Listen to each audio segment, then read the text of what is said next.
শিলিগুড়ি বাস স্ট্যান্ডে, সেখানে যাত্রীদের তুমুল বিক্ষোভ, কম্পিউটার সবকিছু ভেঙে ফেলা হচ্ছে, যে ছবি এই মুহূর্তে দেখতে পাচ্ছেন। শিলিগুড়ি বাস স্ট্যান্ডে কম্পিউটার আসবাবপত্র ভাঙচুর করা হচ্ছে। ভোটারদের আগে বাড়ি ফেরার তারায় যাত্রীদের অস্বাভাবিক ভিড় ছিল, কিন্তু পর্যাপ্ত পরিমাণে বাস না থাকায় ঘন্টার পর ঘন্টা তারা লাইনে দাঁড়িয়ে রয়েছেন।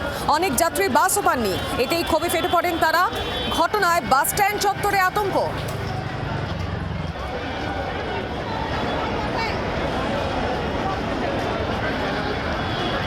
বিস্তারিত জানি, টেলিফোন লাইনে রয়েছেন প্রতিনিধি নারায়ণ সিংহ রায়। নারায়ণ, ঠিক কি জানা যাচ্ছে এই মুহূর্তে, কি অবস্থা সেখানে?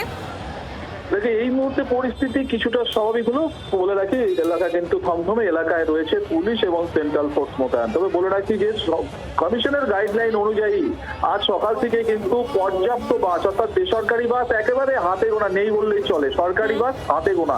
যার ফলস্বরূপ শহর শিলিগুড়িতে আসা উত্তরবঙ্গের বিভিন্ন জেলা থেকে কাজ করতে আসা পরিযায়ী শ্রমিক, তারা ভোট দিতে যাবে, বাড়িতে যাবে, যার জন্য কিন্তু ভিড় জমেছে আজকে শিলিগুড়ির এই তেনজিং নর্গে বাস স্ট্যান্ডে। পরবর্তীতে দেখা যায় ভিড় এতটাই বেড়ে যায় যে টিকিট দিতে পারে না, বাসের সংখ্যা বেশি নেই, হাতে গোনা বাস, যার ফলে তারা ক্ষিপ্ত হয়ে ওঠে।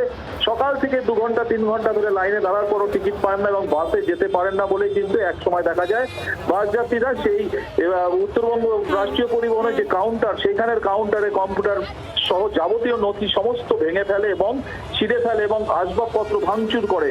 এক সময় দেখা যায় রণক্ষেত্র চেহারায় নেয় শিলিগুড়ির এই বাস স্ট্যান্ডে। সেই ছবি আমরা দেখতে পাচ্ছি, ধন্যবাদ তোমাকে।